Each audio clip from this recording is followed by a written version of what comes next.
여러분 안녕하세요. 코코아빠 아이겠습니다.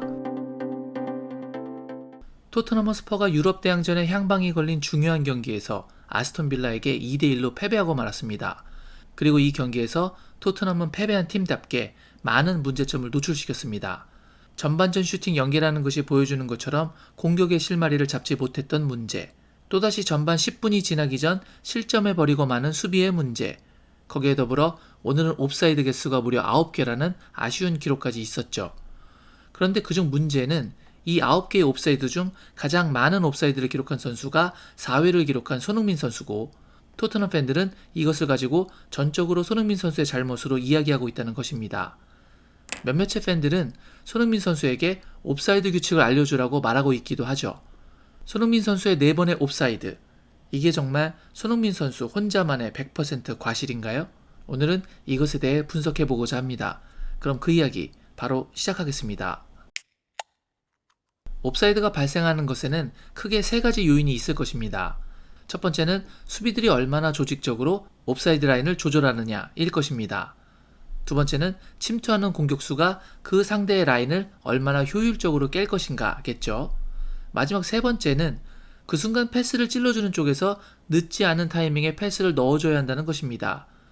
그럼 오늘 공격하는 입장에서 봤을 때 정말 손흥민 선수는 상대 라인을 깨는 동작에서 말도 안 되는 옵사이드 위치에 있었을까요? 그리고 후방에서 찔러주는 패스는 정말 적절한 타이밍에 배출이 되었나요? 아무래도 손흥민 선수가 발생시켰던 4번의 옵사이드 장면을 다시 보지 않을 수 없을 것 같습니다. 지금 이 장면은 첫 번째 옵사이드 장면입니다. 케인이 비교적 넓은 공간을 가진 상태에서 공을 잡으려고 합니다. 그리고 손흥민은 그 상황을 보고 무려 이 위치에서 뛰기 시작합니다. 이미 역습을 시도하고 있었고, 심지어 옵사이드가 적용되지 않는 토트넘의 진영이기 때문에 애슐리 영을 달고 전력을 다해 달리기 시작합니다. 그리고 여전히 최종 수비까지는 꽤 거리가 있었죠. 그리고 지금은 케인이 첫 번째 터치를 하는 순간입니다.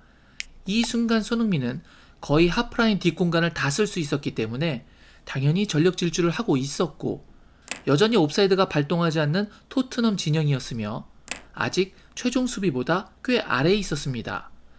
만약 케인이 지금 패스를 주었더라면 손흥민 선수의 위치가 여전히 토트넘 진영이었기 때문에 빌라 수비의 위치와 상관없이 무조건 온사이드입니다. 그런데 케인은 이 타이밍에 패스를 주지 않았습니다. 공을 한 번 더 끈 다음 그 다음 타이밍에 패스를 찔러주었죠. 전력 질주를 시작하면 가속도가 붙은 상태에서 상황에 따라서는 1초에 8, 9m도 달려갑니다. 그러다 보니 케인이 한 번 끈 다음에 패스를 주는 순간 전력 질주를 하던 손흥민이 옵사이드 라인에 걸려버리고 말았습니다. 그렇다면 자신의 진영에서부터 애슐리 영과 속도 경합을 벌이고 가속도를 한껏 끌어올렸던 상황에서 손흥민이 속도를 죽였어야 했나요? 이게 손흥민 선수의 잘못이 큰 옵사이드라고 보십니까? 저는 그렇게 생각이 들지는 않습니다. 이 장면은 두 번째 옵사이드 장면입니다. 벤 데이비스가 손흥민에게 패스하는 장면인데, 이 장면에서는 손흥민 선수가 옵사이드 라인을 제대로 타지 못한 부분이 있다고 보였습니다. 그러니까 두 번째 옵사이드에서는 손흥민 선수의 잘못이 있다고 보여지네요. 이 장면은 세 번째 옵사이드 장면입니다. 손흥민 선수가 옵사이드 라인을 깨기 위해서 살짝 안쪽으로 U자 움직임을 가져갔는데요. 보시는 것처럼 정말 간발의 차이로 옵사이드에 걸리고 말았습니다. 그러니까 이 장면이 아쉬운 것은 분명 있지만 말도 안 되는 옵사이드에 걸린 것이 아니라 승부가 갈리는 승부처에서의 종이 한 장 차이로 걸린 아까비 옵사이드였다고 봅니다. 그럼 마지막 옵사이드 장면을 보겠습니다. 인저리 타임 막판인 96분 상황입니다. 손흥민 선수가 상대 라인보다 낮은 곳에서 먼저 스타트를 끊었습니다. 같은 라인에서 뛰면 위험하기 때문에 분명 낮은 곳에서 스타트를 했죠. 96분, 한 골 뒤지고 있는 상황, 승부수가 필요했고 옵사이드를 깨기 위해 분명 더 낮은 곳에서 스타트를 끊었습니다. 한 타이밍 빠른 스타트로 상대보다 가속도 싸움에서 우위를 가져갈 수 있었습니다. 하지만 이 타이밍에 로메로는 패스를 주지 못했습니다. 그것보다 한 박자 늦게 이미 손흥민이 옵사이드 라인으로 침투한 이후에 후방에서 킥이 들어갔죠. 라인을 올린 상대 수비를 두고 라인 브레이킹을 시도하는 공격수가 상대와 같은 위치에서 동시에 스타트를 끊거나 오히려 패스를 주는 것을 본 이후 느리게 스타트를 끊으면 그 기회를 골로 연결시키는 것이 너무나도 어렵습니다. 수비는 몸싸움으로 공격수의 볼 트래핑부터 슈팅 동작까지 계속해서 어렵게 방해하거나 여차했을 시 세밀한 힘 조절과 컨트롤이 필요 없이 골대가 아닌 그 어디로도 공을 힘껏 걷어내면 되지만 반대로 공격수는 전력으로 달리며 정교한 힘 조절과 볼 터치로 슈팅을 준비하고 피니시까지 들어가야 하기 때문입니다. 그렇게 어깨싸움 같은 몸싸움을 하지 않고 슈팅을 가져가려면 선제 스타트는 필수 중 필수입니다.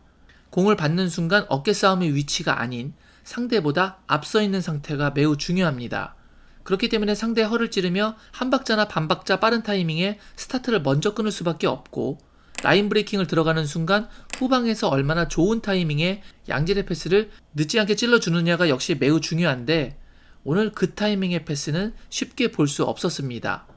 그러니까 정리하자면 손흥민이 범한 4번의 옵사이드 중 손흥민 선수의 잘못으로 옵사이드가 된 것은 1번, 다른 1번은 찰나의 아까비 상황, 나머지 2번은 후방에서 늦은 타이밍의 패스 공급들로 인한 옵사이드이기 때문에 이처럼 범하지도 않은 옵사이드 횟수까지 들먹이며 비난받을 상황은 아니라고 생각합니다. 물론 한 분의 팬은 후방에서 패스 타이밍이 늦는데 왜 손흥민에게 비난하는지 모르겠다고 하긴 했습니다. 하지만 이런 팬은 거의 찾아보기 힘들죠. 오늘 빌라의 수비 라인도 정말 좋았습니다. 라인을 잘 유지하며 토트넘에게 무려 9개의 옵사이드를 유도해냈으니까요. 하지만 이것에 대한 분석을 다른 관점으로 접근하면 그만큼 토트넘의 공격은 매우 단조로웠음을 의미합니다. 경기를 풀어줄 미드필더의 부재로 빌드업이 어렵다 보니 지속적으로 라인을 깨려는 위주의 공격이 자주 시도되었고 이런 식의 플레이만 대비하면 되는 빌라의 수비는 상대를 옵사이드 트랩에 가두기 더욱 쉬워졌던 부분도 있습니다. 상대의 라인을 깨는 것이 효과적이려면 계속해서 라인을 깨려고 하기보다는 안정적이며 빠른 빌드업과 다양한 공격 루트가 필요합니다. 그러다가 기습적인 라인 브레이킹이 추가될 때 더욱 위협적이겠죠. 그런데 그런 것이 따라오지 않았기 때문에 공격수들이 더욱 옵사이드에 걸릴 수밖에 없는 것이었지만 팬들은 단순하게 옵사이드를 만들어낸 손흥민만을 지적하기 바쁜 것 같아서 매우 안타깝네요. 이 패배로 토트넘은 사실상 유럽 대항전 진출에 굉장히 큰 먹구름이 드리워졌습니다. 팀 분위기는 아마 바닥으로 가라앉았을 거라고 생각됩니다. 남은 경기는 2경기고 그중 하나는 브렌트포드와 갖게 되는 이번 시즌 마지막 홈 경기, 그 다음 경기인 시즌 최종전은 강등권 싸움을 벌이고 있는 리즈 유나이티드와의 힘겨운 원정 경기네요. 과연 토트넘이 동기부여를 잃지 않은 상태에서 남은 2경기를 잘 치를 수 있을지 걱정이 됩니다. 그래도 그 안에서 손흥민 선수의 이번 시즌 추가 득점이 나오길 바랍니다. 오늘 제가 준비한 영상은 여기까지였습니다. 오늘 영상이 마음에 드셨다면 구독, 좋아요, 알림 설정 부탁드리겠습니다. 저는 다른 더 좋은 영상으로 여러분께 인사드리겠습니다. 그때까지 늘 건강하시길 바랍니다. 역시 I guess.